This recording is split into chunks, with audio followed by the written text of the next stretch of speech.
안녕하세요. 잠자면서 듣는 코코과학 박사입니다. 자, 우리 오늘 들어가는 부분은 자유낙하 운동이에요. 자유낙하 운동. 자유낙하 운동은요, 낙하, 떨어질 낙자죠. 아래쪽으로. 왜 떨어지죠? 중력 때문에 떨어지는 거죠. 중력이 뭐죠? 힘이잖아요. 아래쪽에서 잡아당기는 그 힘이 있기 때문에 얘네들이 떨어지는 겁니다. 어찌됐건 간에 우리가 전 시간에 수업을 들었으면 이제 답이 바로 나와야 되는 게 정상인데 힘이 작용했잖아요. 그럼 속력 변화는 어떨까요? 반드시 있어요. 자, 속력 변화가 어떤 식으로 있을 거냐? 자, 떨어지는 아이들 속력이 점점 어떻게 될까요? 빨라질 겁니다. 왜? 그 운동 방향으로 힘이 땡기니까. 그렇죠? 그러면 그 속도 변화량이 있다는 얘긴데 힘이 작용해서 그 속도 변화량이 일정하냐? 네, 일정해요. 속도 변화량이 일정해요. 속도가 증가하는 거 맞아요. 그러니까 속도가 일정한 게 아니라 속도 변화량이 일정한 거예요. 그럼 왜 속도 변화량이 일정한 거냐라고 묻는다면 중력이라는 힘이 일정하니까. 만약에 땡기는 힘이 언제는 조금 강했다가 언제는 좀 약했다가 강했다가 약했다가 이러면 등가속도 운동을 할 수가 없죠. 속력 변화량이 일정할 수가 없습니다. 그런 경우에는 등자를 붙일 수가 없고 그냥 가속도 운동 이렇게 표현을 했겠죠. 그럼 그런 아이들 같은 경우에는 규칙이 달리 없죠. 그랬으면 교과서에 실리지 않았을 거예요. 계산 문제 풀기 어려우니까. 그래서 자유낙하 운동은 여러분들 우선 기억하고 가셔야 되는 게 무슨 운동이다? 등가속 운동이다. 네. 등가속도 운동이라고 하면 일정한 힘이 작용한 거예요. 일정한 크기의 힘. 여기서 말하는 일정한 크기의 힘이라고 하는 것은 누구를 얘기한다? 중력이다. 그래비티. 얼마만큼일까? 이 힘이 9.8. 단위까지 얘기하면 여러분들이 받아들이기 좀 어려울 수 있으니까 그냥 9.8이라고 얘기할게요. 이 중력의 힘이 지구상에서 얘기하는 거예요. 9.8이에요. 단위도 가르쳐 주세요 라고 얘기를 한다면 중력 가속도를 얘기하는 건데 이 힘 9.8 단위는 어떻게 될까요? 미터 퍼 세크 제곱입니다. 가속도라고 하는 아이의 공식을 여러분들 알아두셔야 돼요. 가속도는 외우셔야죠. 이거는 시간분의 속도 변화량입니다. 한글로 쓰는 거 참 거시기 하네. 그치? 시간분의 속도 변화량. 속도잖아요. 뭐 결국에는 변화량이라는 단어가 그냥 붙은 것 뿐이지. 그럼 속도는 단위가 미터 퍼 세크죠. 시간이잖아요. 밑에가 세크죠. 세크 밑에 1이 생략되어 있는 거죠. 번분수죠. 안에 것끼리 곱해서 밑으로 내려와요. 세크 제곱. 세크 곱했으니까 그 다음에 바깥쪽에 있는 아이들끼리 곱해서 분자 자리로 올라가요. 그쵸? 그래서 단위가 어떻게 됩니까? 미터 퍼 세크 제곱. 가속도는 단위가 미터 퍼 세크 제곱이에요. 그래서 여기 가속도 미터 퍼 세크 제곱. 네, 이제 너희들 학교에서 문제를 풀 때는 이 9.8을 너희들이 계산을 하기가 조금 어려울 수 있어서 연산이 좀 힘들 수 있어서 저 중력 가속도를 10으로 놓고 풀어라 뭐 이렇게 제시를 해주는 경우도 있으니까 참고하세요.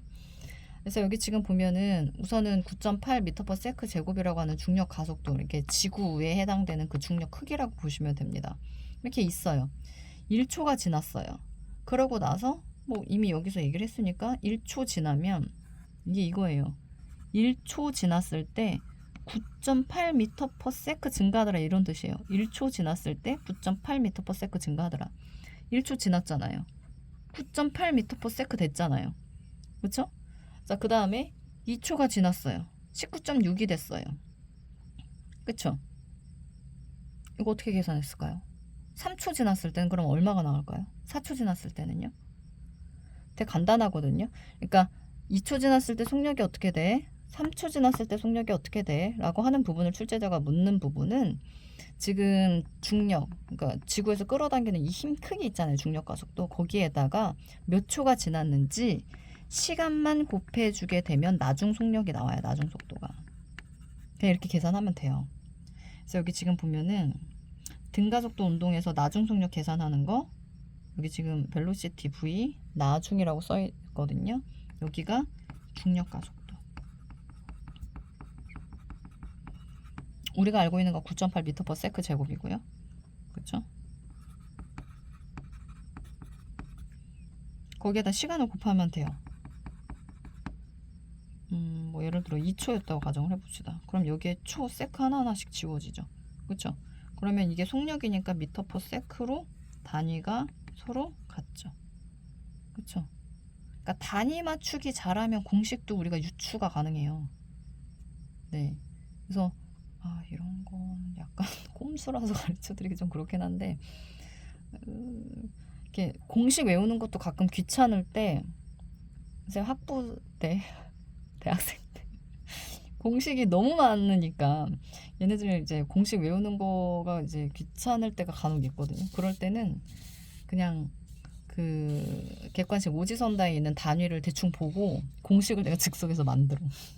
그리고 대충 문제를 풀어보는 거야. 정답이 오지선다에 있는 경우가 있어요. 좋은 방법은 아닌데 이렇게라도 너희들이 추리를 할 수 있으면 좋다는 얘기야. 나중에 모르는 문제 나왔을 때. 그래서 이렇게 나중에 이제 시간을 곱해주게 되면 나중 속력을 우리가 계산을 할 수가 있다. 이제 그걸 참고해서 보시면 됩니다. 네. 그래서 여기 지금 보면은 x축이 시간이고요, y축이 속력이에요. 그렇죠? 그래서 그래프 아래쪽 면적으로 들어가는 부분이 나타내는 바가 우리가 전 강의에서 얘기했었죠. 이동거리입니다. 자, 그 다음에 그래프의 기울기, x축의 증가량 분의 y축의 증가량, 델타 x, 델타 y라고 쓴 거예요. 그렇죠? 어찌됐건 아래쪽 자리에다가는 x축 단어를 쓰면 돼요. 그게 시간이잖아요.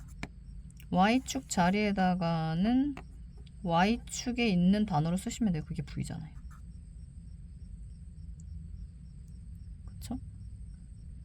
이거 단위를 정리하면 결국엔 이거예요. 속력 m/s, 시간 세크. 그쵸? 그럼 m/s 제곱 나오겠죠. 여기서 나오는 단위가. 그게 뭐겠어요? 중력 가속도죠.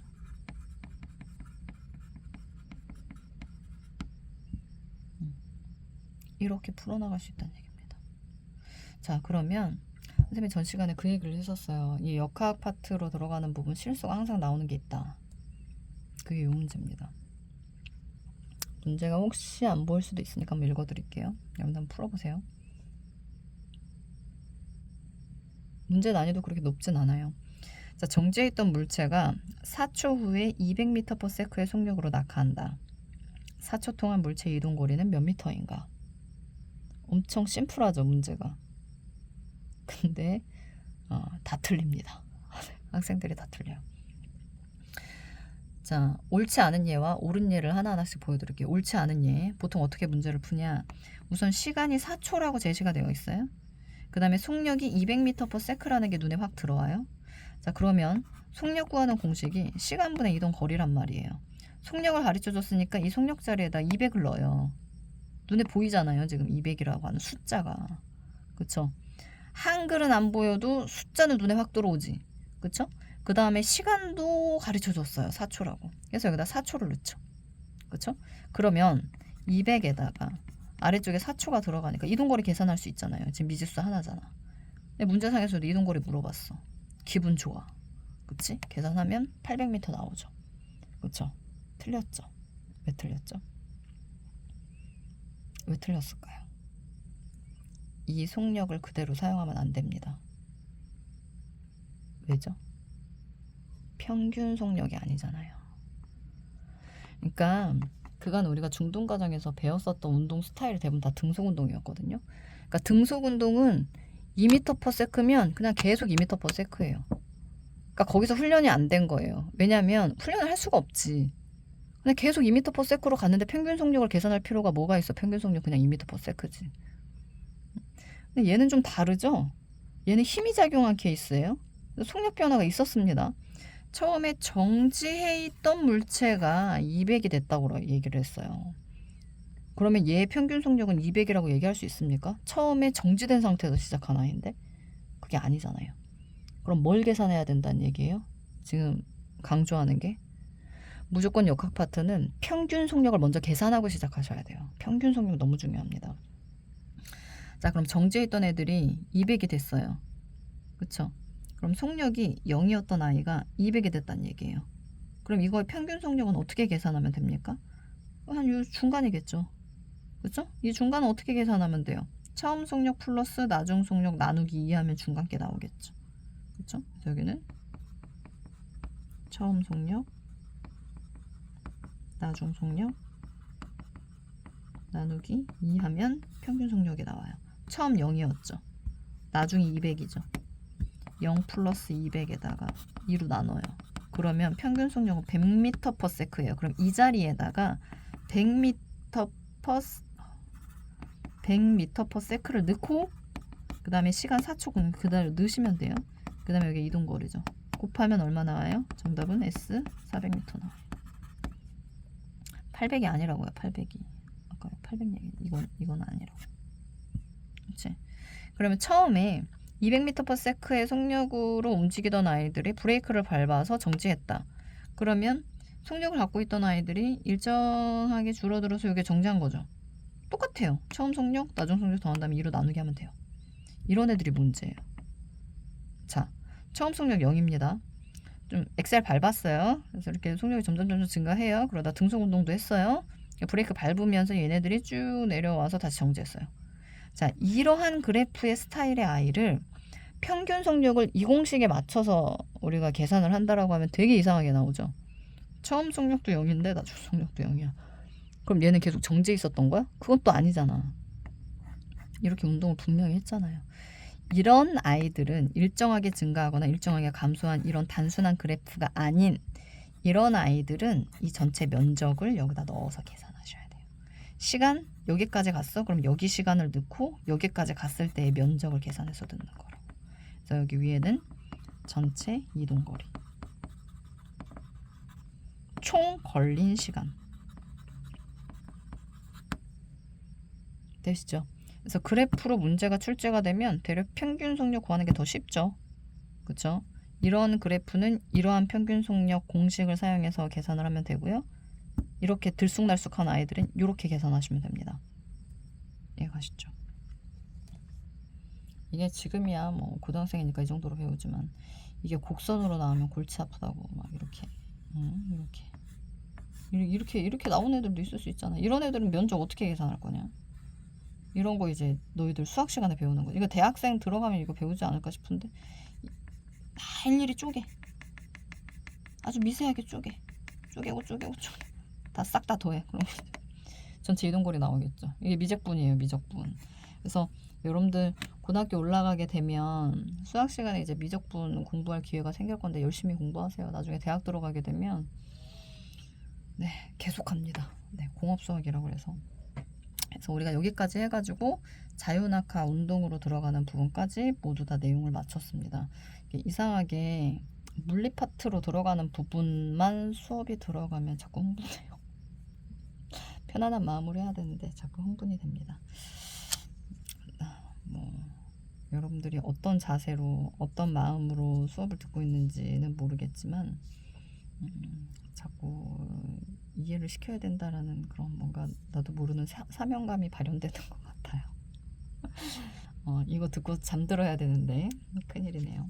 그래서 우리 여기까지 해서 자유낙하 운동 내용 다 끝났고요. 이제 다음에는 아마도 이거는 확실하진 않은데 충격량으로 들어가는 부분을 얘기를 하게 될 것 같아요.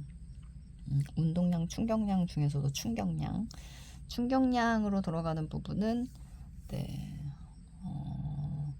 공부를 해서 우리가 이제 그 충격량을 이용하는 사례가 보통 이제 자동차에 관심 있는 학생들 같은 경우에 자동차 안전 검사할 때 벽에 부딪혔을 때 사람과 충돌했을 때 운전자가 얼마만큼 안전하게 운전을 할 수 있는지에 대한 부분을 이게 과학적으로 풀어가는 단원이 다음 강의에 들어가는 충격량이라고 보시면 되겠어요. 그래서 본의 아니게 자동차 얘기 많이 하게 될 것 같아요. 다음 강에서. 그래서 오늘 배운 내용 여러분들 다시 한번 머릿속에서 네, 복습하시면서 편안한 네, 잠 잘 수 있었으면 좋겠네요. 수고 많으셨어요. 굉장히